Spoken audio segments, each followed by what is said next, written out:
Assalamu alaikum et bienvenue à cette édition de 19h sur Al-Huda TV, la chaîne de la guidance. Au sommaire de cette édition, lancement officiel de Coris Assurance Takafula au Burkina Faso, les armées de l'air des pays de l'AES en concertation à Bamako au Mali. Un envoyé spécial de la présidente de la Tanzanie reçu en audience par le président du Faso, le capitaine Ibrahim Traoré. Mesdames et messieurs, bonsoir et merci de nous suivre.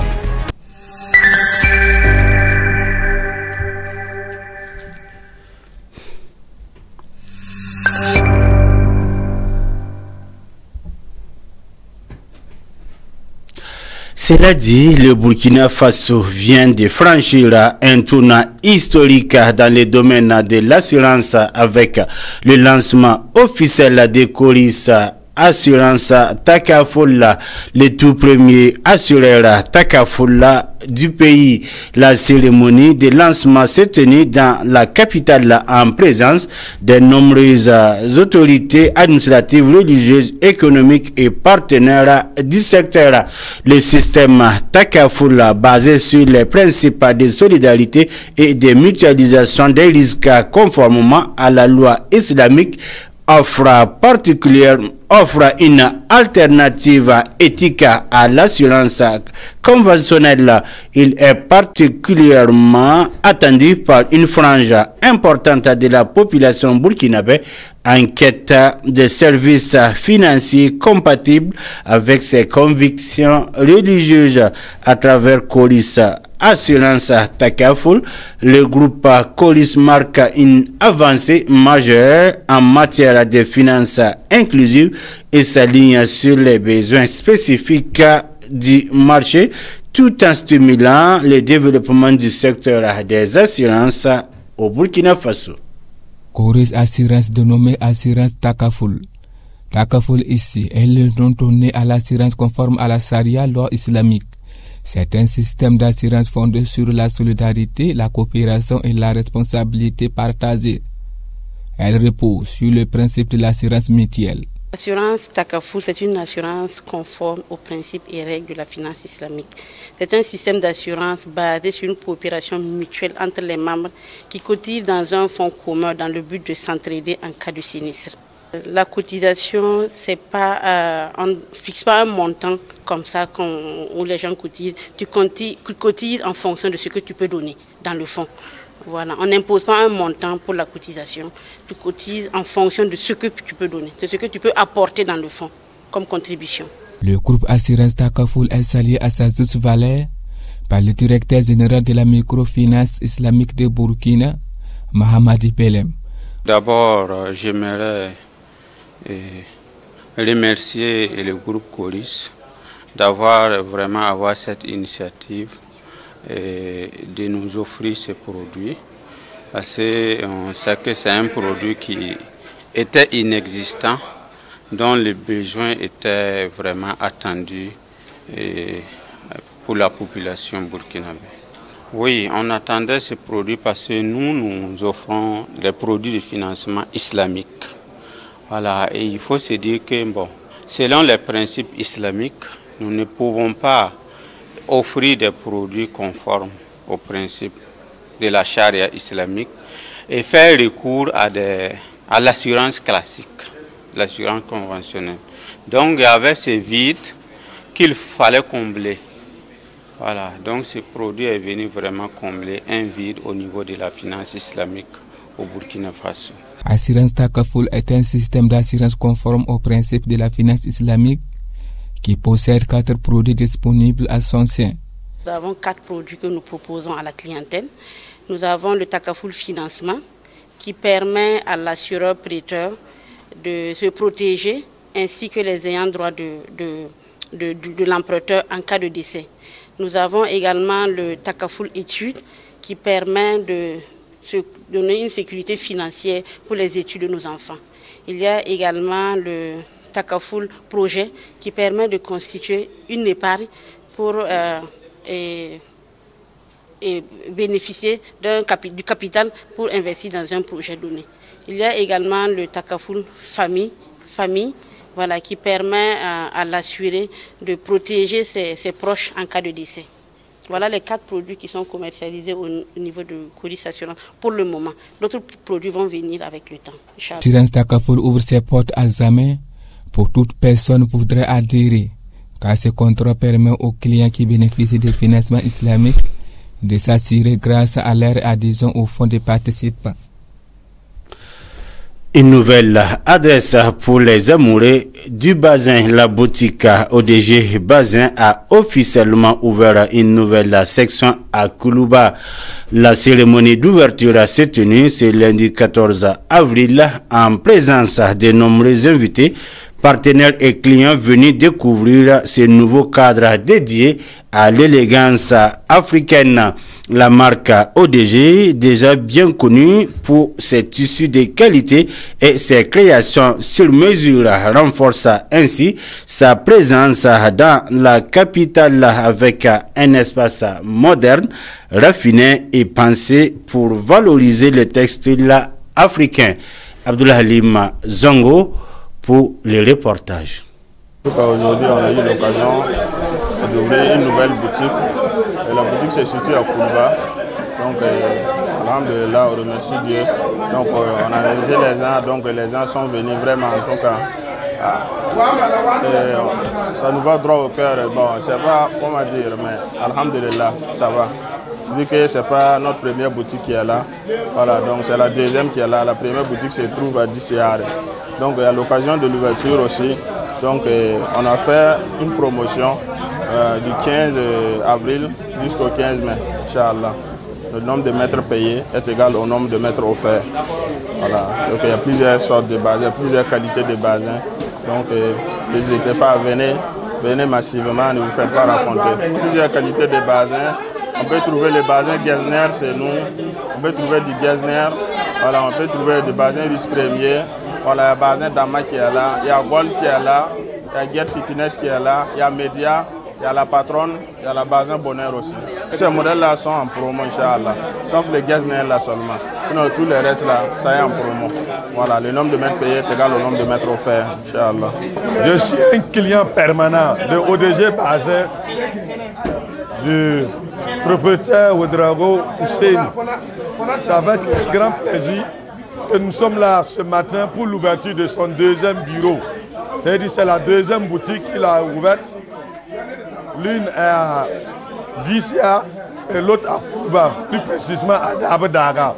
Donc nous sommes venus pour payer les basins. C'est comme la fois passée, le nombre de basins payés est égal au nombre de basins remis.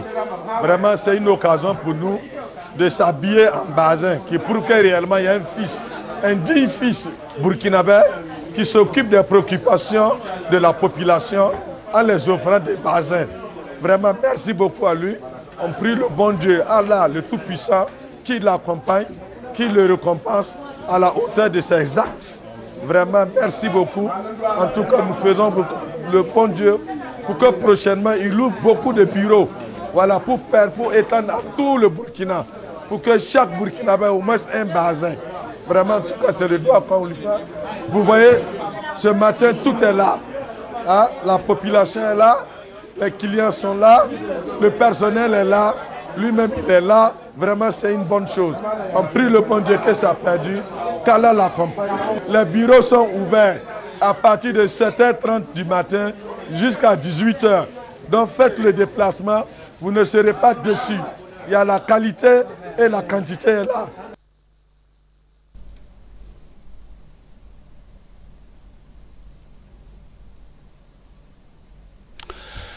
Le Conseil des ministres tenu mercredi dernier a adopté plusieurs décisions d'envergure pour renforcer la sécurité intérieure et améliorer le secteur des infrastructures.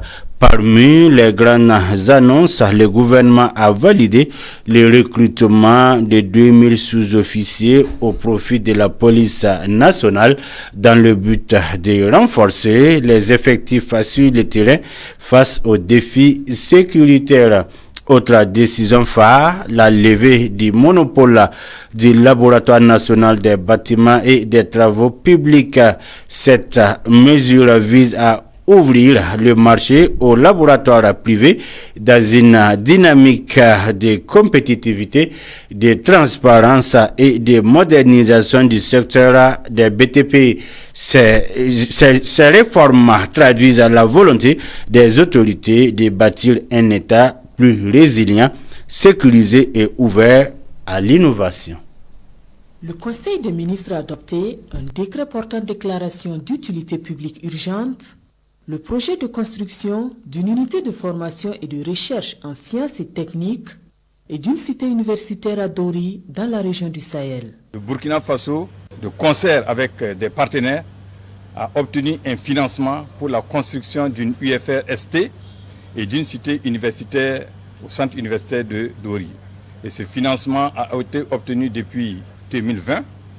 Un site avait été effectivement identifié d'une superficie d'environ 100 hectares, mais force est de constater que depuis et jusqu'à ce jour, les travaux n'ont pas pu commencer du fait de l'indisponibilité de ce site.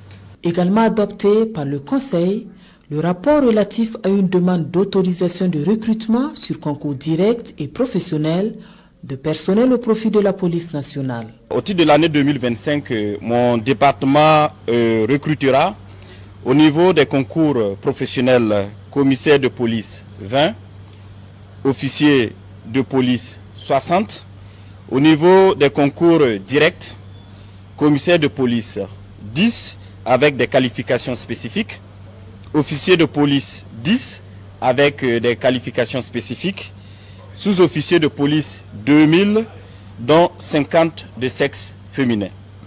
Par ailleurs, pour le concours direct des sous-officiers, des quotas seront réservés aux volontaires pour la défense de la patrie, aux volontaires adjoints de sécurité et aux femmes des forces de défense et de sécurité tombées au front. Parmi les grandes décisions du jour de l'exécutif, on note aussi l'adoption d'un projet de loi portant réglementation de l'exercice de métiers de laboratoire et des travaux publics au titre du ministère des Infrastructures et du Désenclavement. Ce nouveau projet de loi a pour but et objectif de lever le monopole du Laboratoire national des bâtiments et des travaux publics en vue d'entrer dans la dynamique de la mise en œuvre des engagements de l'État, de soutenir les différentes initiatives présidentielles en cours et dans le souci de faire face efficacement aux nombreuses sollicitations qui en découlent. En termes d'innovation, le ministre Sorgho cite l'ouverture de certaines activités de laboratoire au secteur privé, l'institution de l'agrément technique pour la réalisation des travaux et activités de laboratoire et la création d'un organe de régulation des activités des laboratoires du secteur du bâtiment et des travaux publics. Le président du Faso, chef de l'État, le capitaine Ibrahim Traoré, a accordé ce jeudi une audience à Dr Jakaya Omlisho Kikwete, envoyé spécial de la présidente de la République unie de Tanzanie, Samia Suluhu Hassan, au cours du point de presse fait à l'issue de l'audience. L'émissaire tanzanien déclare avoir remis au chef de l'État un message de la présidente Samia Suluhu Hassan. Selon l'envoyé spécial, la présidente de la Tanzanie était satisfaite de la coopération entre son pays et le Burkina Faso. Dr Jakaya Mrisho Kikwete a émis le vœu de voir les relations entre la Tanzanie et le Burkina Faso se renforcer. Il indique qu'il y a de nombreux domaines de coopération possibles entre Dodoma et Ouagadougou. L'envoyé spécial Kikwete, lui-même ancien président de Tanzanie, précise que l'un des domaines de coopération est la santé, surtout dans la cardiologie. Il explique que la délégation tanzanienne va avoir une séance de travail avec des cardiologues burkinabés qui ont eu l'occasion de visiter l'Institut de cardiologie de la Tanzanie. Un émissaire de la présidente de la République unie de Tanzanie sur le président du Faso, Samia Suluhu Hassan, par la voix de son envoyé spécial, se dit satisfaite de la coopération entre son pays et le Burkina Faso et souhaite la renforcer dans bien de domaines. I'm a special envoy sent by my president, Her Excellency Samia Suluhu Hassan. Je suis un envoyé spécial de la présidente de la République de Tanzanie, Samia Suluhu. Je suis porteur d'un message. J'ai apporté une lettre de la présidente à son Excellence Ibrahim Traoré, président du Faso. À côté, nous avons discuté de la coopération entre le Burkina et la Tanzanie. Nous aimerions voir s'intensifier notre coopération. Il y a plusieurs domaines de coopération dans lesquels la Tanzanie aimerait coopérer avec le Burkina Faso. Et le Burkina Faso aussi aimerait coopérer avec la Tanzanie. L'un des domaines dans lesquels nous aimerions coopérer est le domaine de la santé. Des cardiologues burkinabés ont visité notre institut de cardiologie en Tanzanie. Et aujourd'hui, nous avons une rencontre pour discuter davantage sur les aspects de la coopération. Cet envoyé spécial, ancien président de la Tanzanie, se dit satisfait des échanges avec le président du Faso. Cette visite s'inscrit également dans le renforcement de la coopération sud-sud. Les forces aériennes des pays membres de la Confédération des États du Sahel, AES, se sont réunis à Bamako, au Mali, pour une concertation stratégique majeure. Objectif de la rencontre, poser les jalons d'une stratégie commune de défense aérienne au sein de l'espace confédéral. Cette initiative vise à mutualiser les capacités, renforcer l'interopérabilité entre les armées de l'air du Burkina Faso, du Mali et du Niger et à garantir une surveillance efficace de l'espace aérien commun.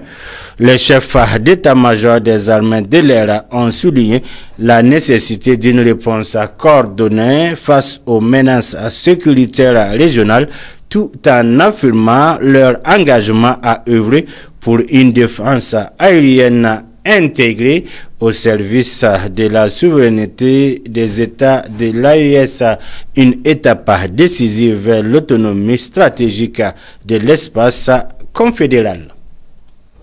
Face à un ennemi mobile et insaisissable, l'arme aérienne s'avère comme le moyen le plus précieux et efficace pour garantir la rapidité et la puissance du feu. C'est cette conviction qui anime les chefs d'état-major des armées de l'air de l'AES qui sont à Bamako pour quelques jours pour planifier la coopération aérienne au sein de l'espace AES en vue d'une défense aérienne intégrée au Sahel.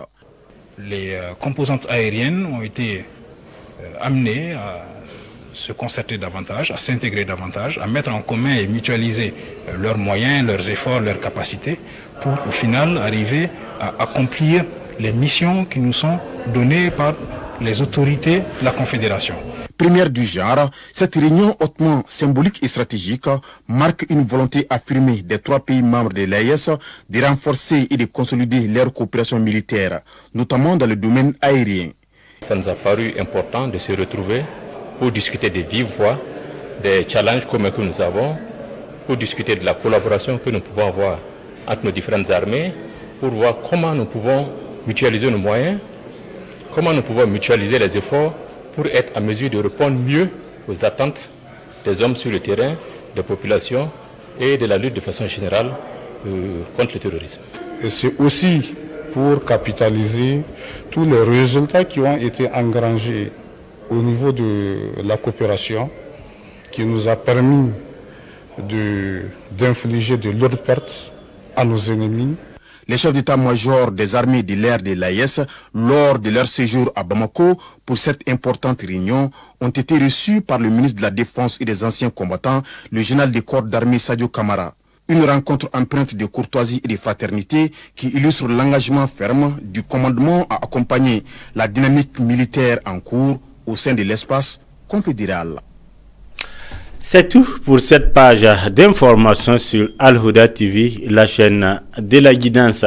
Et merci pour votre constante fidélité à nos programmes. Wassalamu alaikum wa rahmatullahi wa barakatuh.